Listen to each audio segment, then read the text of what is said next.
সবুজ পাতার ফাঁকে ফাঁকে থোকায় থোকায় ঝুলছে বিভিন্ন রঙের আঙুরের ছড়া।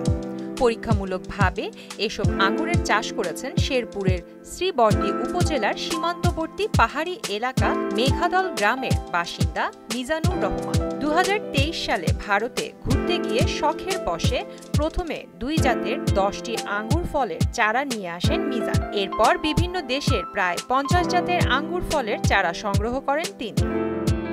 তার বাগানে বাইকুনর, একেলো, গ্রিন লং, এনজেলিকা সহ 7টি জাতের ফল এসেছে। তবে সাদা জাতের আঙ্গুরের বাম্পার ফলন হলেও তা টক হওয়ায় সব গাছ কেটে ফেলে দেন তিনি। বাজিমাত করেন কালো ও রঙিন জাতের আঙ্গুর ফলে। এসব আঙ্গুর ফল অত্যন্ত মিষ্টি ও সুস্বাদু হওয়ায় আগামীতে আরও বড় পরিসরে চাষের চিন্তা করছেন তিনি। 50টি জাত থেকে আমার এখানে এইবার 60টি জাতের ফল আমি পাইছি। ফলগুলো অনেক ভালো এবং মিষ্টি। তো এখান থেকে আমি চিন্তা ভাবনা আমার সামনে এটা বাণিজ্যিকভাবে করার। তো সামনের বছর আমি 1 একর জমিতে এটা বাণিজ্যিকভাবে শুরু করব।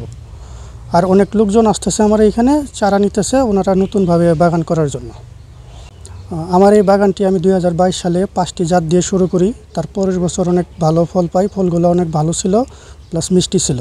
তারপর থেকে ওইখান থেকে উদ্বুদ্ধ হয়ে আমি এখন পর্যন্ত প্রায় 50টি জাত সংগ্রহ করি, এটা বিভিন্ন জায়গা থেকে, বিভিন্ন দেশ থেকে। তো এই জাতগুলো সংগ্রহ করতে আর টোটাল খরচ আমার এইখানে প্রায় 2.5 লক্ষ টাকার মতো খরচ হয়েছে। আমার এখানে জায়গা আছে 20 শতক। পাহাড়ি এলাকায় আঙুরের বাগান দেখে অনেক কৃষকই আগ্রহী হচ্ছেন। কেউ বা আবার তার কাছ থেকে চারা সংগ্রহ করে ইতোমধ্যে লাগিয়েছেন। আমার মিজান ভাই, সদ্যেও বড় ভাই, ইনি আঙ্গুর চাষ করছে কারো পাহাড়ে। এই আঙ্গুর অত্যন্ত মিষ্টি, এটা অনেক সুস্বাদু, বাজারের চেয়ে খুব ভালো লাগে। এটা আপনার বিদেশ থেকে যে আঙ্গুর আনা হয় ফরমালিন আলা, এটাতে কোনো ফরমালিন নাই এবং কি তার চেয়ে সুস্বাদু। এটা যদি চাষ করা হয় তাহলে আপনার আমাদের বিদেশের রপ্তানির ডলারের মান বেড়ে যাবে। আমি বড় ভাইয়ের আঙ্গুর বাগান দেখতে আসছি, এসে দেখি 50টা আঙ্গুরের চাষ করে হয়েছে, 50 প্রজাতি। আপনার এখানে এসে দেখি কালো, লাল, গোলাপি সবগুলো আঙ্গুর চাষ করা হয়েছে। এর মধ্যে 7টা প্রজাতির আঙ্গুর সফলতা পেয়েছি। বিশেষ করে এখান থেকে আমিও চারা সংগ্রহ করেছি 50টার মতো।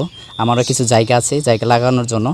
তবে আমি বাংলাদেশের সবাইকে বলি যে এখান থেকে কিছু চারা সংগ্রহ করে আপনার যে বসত বাড়ির আশেপাশে যে জায়গা থাকে সেখানে লাগানোর জন্য ব্যবস্থা করে।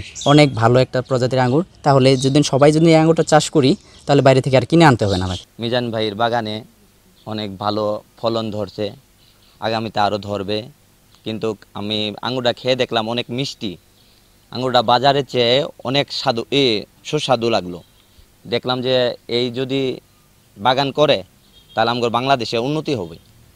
আমিও চিন্তা ভাবনা করেছি যে আগামীতে আমিও আঙ্গুর চাষ করব। আমাদের পাহাড় অঞ্চলে আঙ্গুর চাষ করেছে আমার ভাইতে, আঙ্গুর ভালোই হয়েছে।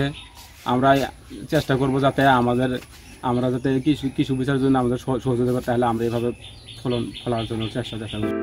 এ ধরনের চাষে কৃষকদের উৎসাহ ও সব ধরনের সহযোগিতা করার আশ্বাস দিয়েছে জেলা কৃষি বিভাগ। বিদেশ থেকে প্রতি বছর প্রচুর পরিমাণে আঙ্গুর আমদানি করতে হয়। উচ্চ মূল্যের ফসল আঙ্গুর চাষ সম্প্রসারণ হলে আমদানি নির্ভরতা অনেকটাই কমে আসবে বলে আশা সংশ্লিষ্টদের। প্রিয়াঙ্কা নিতু, মোহনা ডিজিটাল।